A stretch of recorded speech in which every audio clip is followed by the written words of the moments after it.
ಮಹಾಕುಂಭದಲ್ಲಿ ಸಾಧು ಸಂತರ ಪುಣ್ಯ ಸ್ನಾನ. ಪ್ರಯಾಗ್ರಾಜ್ನಲ್ಲಿ ಹಬ್ಬದ ವಾತಾವರಣ.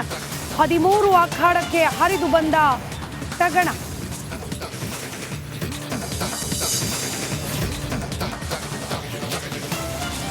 ಮಹಾಕುಂಭದಲ್ಲಿ ದಾಖಲೆ ಬರೆದ ಪುಣ್ಯ ಸ್ನಾನ. ಪವಿತ್ರ ಗಂಗೆಯಲ್ಲಿ ಮಿಂದೆದ್ದ 20 ಕೋಟಿ ಜನ. ಸಾಧು ಸಂತರ ಮೇಲೆ ಹೆಲಿಕಾಪ್ಟರ್ನಿಂದ ಪುಷ್ಪನಮನ. ಪ್ರಯಾಗ್ರಾಜ್ನಲ್ಲಿ ಕನ್ನಡಿಗರ ರಕ್ಷಣೆ ಹೊಣೆ. ರಾಜ್ಯಕ್ಕೆ ಜನರನ್ನ ವಾಪಸ್ ತರೋಕೆ ತಂಡ ನಿಯೋಜನೆ. ಅಧಿಕಾರಿಗಳಿಗೆ ಸಿದ್ದರಾಮಯ್ಯ ಸೂಚನೆ.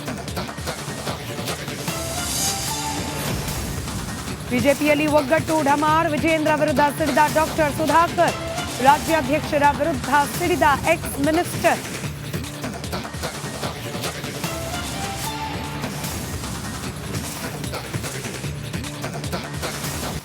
ನಮಸ್ಕಾರ, ನೀವು ನೋಡ್ತಾ ಇದ್ದೀರಾ ರಿಪಬ್ಲಿಕ್ ಕನ್ನಡ. ನಾನು ಸ್ಮಿತಾ ರಂಗನಾಥ್. ಮಹಾಕುಂಭ ಮೇಳದಲ್ಲಿ ಸಾಧು ಸಂತರು ಪುಣ್ಯ ಸ್ನಾನವನ್ನು ಮಾಡಿದ್ದಾರೆ.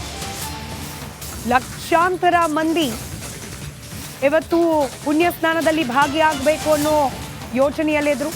ಬೆಳಗ್ಗೆ ಆದ ಅವಘಡದ ನಂತರದಲ್ಲಿ ಕೆಲ ಕಾಲ ಈ ಪುಣ್ಯ ಸ್ನಾನಕ್ಕೆ ಬ್ರೇಕ್ ಹಾಕಲಾಗಿತ್ತು.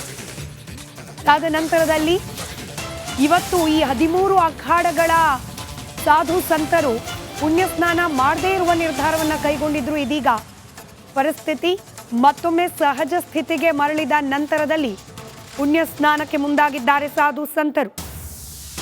ಮಹಾನಿರ್ವಾಣಿ ಅಖಾಡದ ಸಾಧುಗಳಿಂದ ಪುಣ್ಯ ಸ್ನಾನವನ್ನ ಮಾಡಲಾಗಿದೆ. 13 ಅಖಾಡದ ಸಾಧು ಸಂತರು ಪುಣ್ಯ ಸ್ನಾನದಲ್ಲಿ ಭಾಗಿಯಾಗಿದ್ರು. ಸಾಗರೋಪಾದಿಯಲ್ಲಿ ಸಾಧುಗಳು ಆಗಮಿಸಿ ತ್ರಿವೇಣಿ ಸಂಗಮದಲ್ಲಿ ಪುಣ್ಯ ಸ್ನಾನವನ್ನು ಮಾಡಿದ್ದಾರೆ. ಇನ್ನು ಪುಣ್ಯ ಸ್ನಾನಕ್ಕೆ ಬಂದ ಸಾಧು ಸಂತರ ಮೇಲೆ ಹೆಲಿಕಾಪ್ಟರ್ನ ಮೂಲಕ ಪುಷ್ಪಾರ್ಚನೆಯನ್ನ ನೆರವೇರಿಸಲಾಗಿದೆ.